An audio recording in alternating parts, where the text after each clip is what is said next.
തദ്ദേശ സ്വയംഭരണ തെരഞ്ഞെടുപ്പ് ഒരു മാസം നീട്ടിവെക്കാൻ അനുവദിക്കണമെന്നാവശ്യപ്പെട്ട് സംസ്ഥാന സർക്കാർ ഹൈക്കോടതിയിൽ സത്യവാങ്മൂലം സമർപ്പിച്ചു. ഡിസംബർ 1-ന് പുതിയ ഭരണസമിതി അധികാരമേൽക്കുമെന്ന് സർക്കാർ ഹൈക്കോടതിയെ അറിയിച്ചു. ഒക്ടോബർ 17-ന് വാർഡ് വിഭജന നടപടികൾ പൂർത്തിയാകും. നവംബർ അവസാന വാരം തെരഞ്ഞെടുപ്പ് നടത്താമെന്ന് സർക്കാർ കോടതിക്ക് ഉറപ്പ് നൽകി. നിലവിലുള്ള ഭരണസമിതിയുടെ കാലാവധി അവസാനിക്കുന്ന ഒക്ടോബർ 31-നകം തദ്ദേശ ഭരണ തെരഞ്ഞെടുപ്പ് നടത്തുക പ്രായോഗികമല്ലെന്ന് സർക്കാർ ഹൈക്കോടതി അറിയിച്ചു. തെരഞ്ഞെടുപ്പ് ഒരു മാസം നീട്ടിവെക്കാൻ കോടതി അനുവദിക്കണം. 2010-ൽ സമാന സാഹചര്യം ഉണ്ടായപ്പോൾ കോടതി തെരഞ്ഞെടുപ്പ് നീട്ടിവെക്കാൻ അനുവദിച്ച കാര്യവും സത്യവാങ്മൂലത്തിൽ ചൂണ്ടിക്കാട്ടിയിട്ടുണ്ട്. വാർഡ് വിഭജന പ്രക്രിയ ഒക്ടോബർ 17-ന് പൂർത്തിയാകും.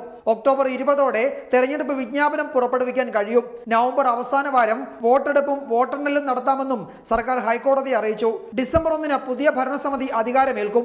ഈ രീതിയിൽ തെരഞ്ഞെടുപ്പ് നടത്തുന്നതിനുള്ള സമയക്രമമാണ് സർക്കാർ ഹൈക്കോടതിക്ക് കൈമാറിയിരിക്കുന്നത്. 28 പുതിയ മുനിസിപ്പാലിറ്റിയിലും കണ്ണൂർ കോർപ്പറേഷനിലും തെരഞ്ഞെടുപ്പ് നടക്കും. മറ്റ് തദ്ദേശ ഭരണ സ്ഥാപനങ്ങളിൽ 2010 ആയിരിക്കും മാനദണ്ഡം. ഈ സമയക്രമം തെരഞ്ഞെടുപ്പ് കമ്മീഷനും അംഗീകരിക്കുമെന്ന് സർക്കാർ പ്രതീക്ഷിക്കുന്നു. പുതിയ പഞ്ചായത്തുകളും 4 മുനിസിപ്പാലിറ്റികളും രൂപീകരിച്ചത് തടഞ്ഞ സിംഗിൾ ബെഞ്ച് വിധി ഉണ്ടാക്കിയ പ്രതിസന്ധി മറികടക്കാൻ ഈ സത്യവാങ്മൂലത്തിലൂടെ കഴിയുമെന്ന് സർക്കാർ പ്രതീക്ഷിക്കുന്നു. റിപ്പോർട്ടർ, കൊച്ചി.